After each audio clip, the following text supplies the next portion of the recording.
The Ahalian Civil War was a succession crisis occurring after the abdication of Tullos from the Ahalian throne between his two sons, Phusas and Wombold. The war would begin with an official announcement of Wombold's claim to the throne shortly after Phusas' coronation. Upon the Battle of Dinas, Phusas would win the civil war, leading to Wombold's death and securing the throne shortly before Theo reclaimed it. The kingdom of Ahalia would transform into the Empire of Ahalia upon the desires of autocrator Theos after a previous stagnation of the kingdom and demoralized population. The empire entered rapid growth by integrating various lands throughout Eltam as provinces and ended up at a moderate size for a nation. Theo's reign had been long and tiresome, with crisis after crisis happening, and when he became sick with the illness of the desert, he saw that his reign was drawing to an end. Rather than die on the throne, he peacefully abdicated, allowing Phusas the Porphyrogenitos to the throne and the current heir to become autocrator. Wombold was enraged with the decision. Many years had passed. His father Theo had only just told him that they were of the same bloodline, keeping Wombold's heritage secret for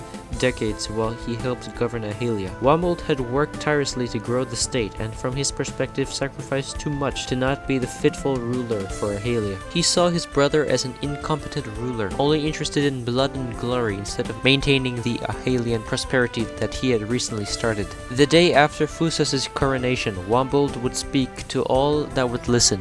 He announced that he saw the throne as rightfully his and would attempt to march on the capital, Japola, later that month. He ordered any and all Ahalians to flock to his cause, and would write letters to as many nations as possible for support, but none would respond. Immediately, many of his personal friends would flock to his banners, but he was distraught to see that not all Ahalians supported his cause. Phusas would attempt to bargain with those that were on the fence, and would win many Ahalians over to his side. After Wombold's initial declaration, many towns and provinces would declare their support. As Wombold was the mayor of Dinas, the entire town would be controlled by him, except for the Great Ahalian Pyramid, which would be occupied by Phusas' supporters, and they continued to resist the Dinasian militias for the time being. As the capital, Japola would be controlled by Phusas. A revolt in Rockdale would occur, led by Bachatap, who pledged support to Wombold. The rest of Rockdale began supporting Phusas as a result of this. As a friend of Wombold's, Alpha Samuel announced that all of Cacriphelia would support his cause, but pleaded for no battles to take place there, which both autocrators agreed to. The province of Vladigrad would announce full support to Phusas and would begin sending forces to Japola to reinforce the current garrison. The provinces of Varos and Sinterland would maintain neutrality and support whomever won. Wombold would order immediate skirmishes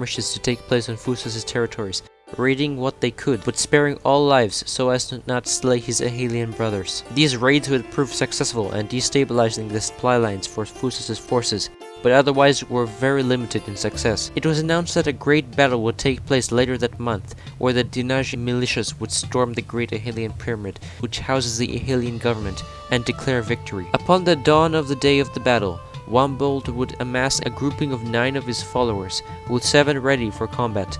Once they had amassed their equipment, Wombold would rally his forces with a heartening speech, and the militia began their march towards the Ahalian Pyramid, where they expected to meet Phusas' forces. To their surprise, there was no one to be found, and Wombold's Ahalia would occupy the government office with ease, and Wombold would sit upon the throne of Ahalia. Despite their occupation, Wombold still needed to remove Phusas' soldiers from the rest of Ahalia, notably Japola and the capital. His army began a second march towards Japola, where they sighted Phusas' army, just 3 soldiers, upon the South Japola bridge. Immediately, Wombold would charge, and the Ahalians would begin fighting one another. Wombold would engage personally with his brother and his father, almost slaying them several times, while his other soldiers supported him. However, during the fight, one of Wombold's soldiers would switch sides, attacking his former comrades and slaying 2. This surprise would cause Wombold's defenses to collapse, and his soldiers scattered while he remained fighting. He would retreat to the gates of Dinas, chased by Phusas, who proceeded to duel with Wombold. As Wombold's equipment was exhausted, he could not stand for long, and would eventually lose his armor to exhaustion and would be cut down by his brother. Wombold would lie dying in the sands of Dinas, while Phusas stood above him. He was heard to have uttered final words,